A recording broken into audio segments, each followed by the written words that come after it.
Assalamualaikum warahmatullahi wabarakatuh, Bapak Ibu, berjumpa kembali ya.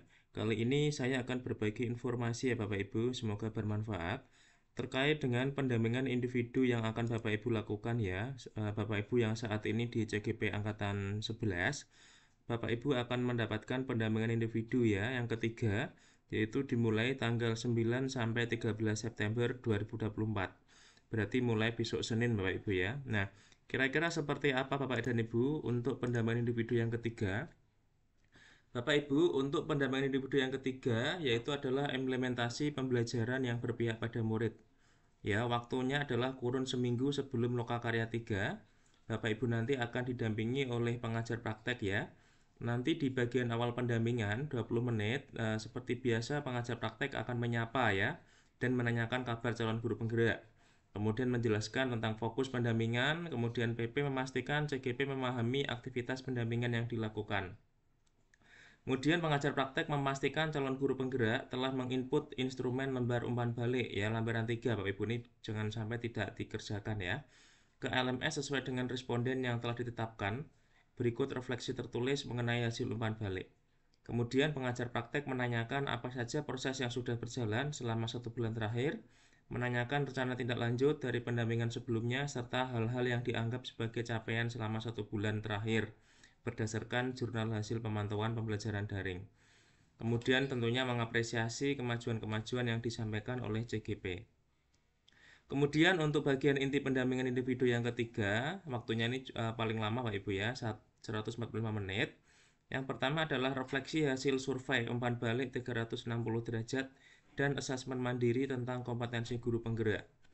PP menggali CGP untuk menyampaikan hasil analisis dan refleksi dari umpan balik 360 derajat atau di lembaran 2 dan asesmen mandiri tentang kompetensi guru penggerak. PP dapat memberikan pertanyaan berikut ya, pertanyaan lanjutan kepada CGP dengan memberikan pertanyaan pematik sebagai berikut. Nah, Bapak Ibu, ini ada 3 pertanyaan pematik ya untuk CGP. Berdasarkan hasil feedback 360 derajat dan asesmen mandiri tentang kompetensi guru penggerak, apa yang kurang baik atau perlu ditingkatkan menurut responden terhadap kompetensi Bapak dan Ibu?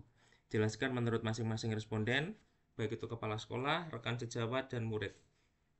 2. Apa rencana Bapak dan Ibu ke depannya untuk semakin mengasah kompetensi guru penggerak yang harus Bapak Ibu miliki? Yang ketiga, siapa saja yang akan Bapak Ibu libatkan untuk meningkatkan kompetensi guru penggerak yang harus Bapak Ibu miliki? Kemudian itu adalah bagian inti yang pertama. Bagian inti yang kedua adalah rencana penerapan pembelajaran sosial dan emosional ya, ini 40 menit. PP mengajak CGP ya berdiskusi terkait dengan rencana penerapan pembelajaran sosial emosional ya. Kemudian ada pertanyaan pematik sebagai berikut. Pertanyaannya ada 4 Bapak Ibu ya. Yang pertama, apakah Bapak dan Ibu sudah mempelajari modul 2.2? Apa yang dipelajari dan pada modul tersebut? Apakah Bapak dan Ibu sudah merencanakan pembelajaran sosial emosional yang akan diterapkan dalam kelas Bapak dan Ibu? Yang ketiga, jika sudah, seperti apa perencanaan yang sudah Bapak Ibu buat ya? Yang keempat, apa harapan Bapak dan Ibu setelah menerapkan pembelajaran sosial emosional di kelas yang Bapak Ibu ampu? Jadi ini adalah 4 pertanyaan nanti yang akan ditanyakan oleh PP kepada CGP ya, pada rencana penerapan pembelajaran sosial emosional. Kemudian yang ketiga, bagian inti yang ketiga adalah keterlaksanaan tahapan Bagja ya, ini 60 menit. Berdasarkan hasil diskusi Lokakarya 2, gali informasi dan berikan penguatan terkait keterlaksanaan Bagja di sekolah CGP. Gunakan pertanyaan pematik berikut. Nah, Bapak Ibu, di sini ada 4 pertanyaan ya. Apakah Bapak dan Ibu telah menerapkan metode Bagja untuk merencanakan perubahan pada diri Bapak Ibu? Yang kedua, setelah Bapak Ibu melakukan tahapan Bagja, apakah memperoleh hasil sesuai dengan visi guru penggerak yang Bapak Ibu inginkan? Dan yang ketiga, apakah tantangan yang Bapak Ibu hadapi dalam menerapkan tahapan Bagja untuk mencapai visi? Dan yang keempat, apa yang perlu Bapak Ibu perbaiki ke depannya terkait dengan pelaksanaan tahapan Bagja untuk perubahan diri Bapak dan Ibu sehingga bisa mencapai visi yang telah dirumuskan. Kemudian di bagian akhir Bapak Ibu seperti biasa akan ada refleksi ya dari proses pendampingan ini, apa yang paling menarik yang Bapak Ibu dapatkan setelah proses kegiatan pendampingan hari ini, apa yang membuat hal tersebut menarik Bapak Ibu ya. Yang kedua, apa yang sudah baik dan perlu diperbaiki dari pendampingan di kegiatan pendampingan berikutnya. Kemudian akan ada apresiasi dan ucapan terima kasih dari PP.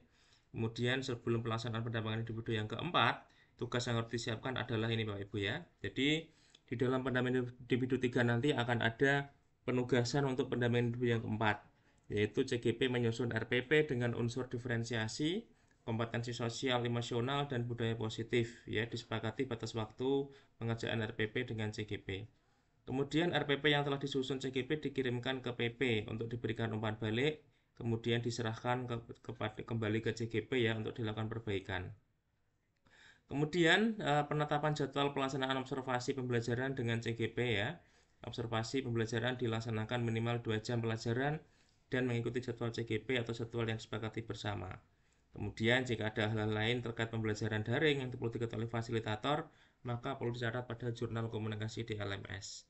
Bapak Ibu itu ya, jangan lupa nanti mengisi jurnal pendampingan, ini tugasnya pengajar praktek ya, mengisi daftar hadir dan rencana pendampingan berikutnya. Bapak Ibu, demikian informasi dari saya. Terima kasih, semoga bermanfaat. Wassalamualaikum warahmatullahi wabarakatuh.